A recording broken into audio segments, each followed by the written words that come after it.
تر 10 کلن بندیز وروسته پاکستانۍ کرکټر په 18 میاشتو بند محکوم شو. پاکستانۍ کرکټر ناصرجمشید په نړیوالو لوبو او لیګونو کې د فساد په تور د انګلستان د یوې محکمې له لورې په 18 میاشتو بند محکوم شو.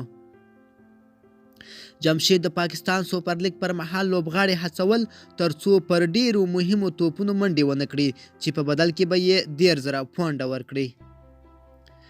همدارنګه په متحده عربي اماراتو کې د یوې شلاوريزې لوبې پر مهال هم لوبغاړو ته د ده په خوښه د لوبې کولو لپاره رشوت ورکول کېدو. د 30 کلن ناصرجمشید سره 2 نور ملګري یې 14 کلن یوسف انور او 14 کلن محمد اعجاز هم د انګلستان د ملي جرمونو د ادارې له لورې د رشوت ورکولو او فساد په تور نیول شوي دي.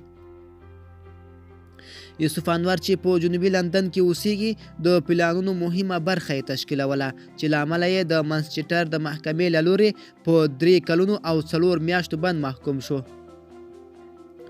محمد اعجاز چې د شمالي لندن د شفلیر اوسیدونکی دی په 2 کلونو او 6 میاشتو بند محکوم شو.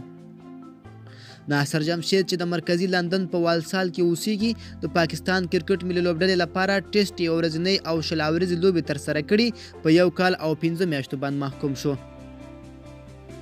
دوی 3 واړه ملګري د محکمې په وړاندې په خپل جرم اعتراف کړی.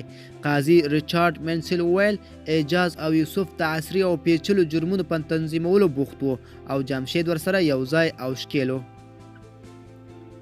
هغه وویل له بده مرغه له ډیره وخت راهیسې کرکټ په فساد کې شکیل دی.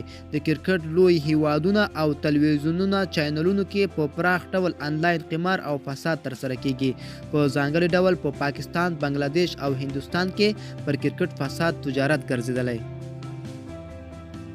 لوړپوړي تحقیقاتي افسر آیان مکونیل وویل همدې 3 کسانو له مودو راهیسې د پیسو په مقابل کې د نړیوال کرکټ د امتیازونو څخه ناوړه استفاده کوله او د خپلو مالي ګټو لپاره یې د کرکټ باور زیانمناوه.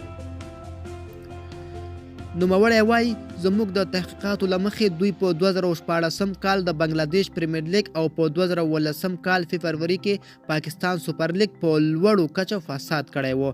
د دوی لوبغاړو ته دا پلان ورکړی و چې د اور لومړی 2 توپونه په منډه نه کوي چې په مقابل کې به یې 10,000 پونډه ورکوي. ناصرجمشید چې د پاکستان لپاره تر 80 ډیر نړیوالې لوبې ترسره کړي 13 کال د پاکستان د کرکټ بورډ فساد تر ضد د کمیټې د څېړنې له مخې د 10 کلونو لپاره هر ډول کرکټ څخه منع شو. سږکال د انګلستان د محکمې له لورې په 1 کال او 15 میاشتې بند محکوم شو. تر دې وړاندې هم د پاکستان ډیر مشهور لوبغاړي په کرکټ کې د فساد په جرم په وار د کرکټ د بندیز سره مخ شوي او محبسونو ته لیږل شوي دي.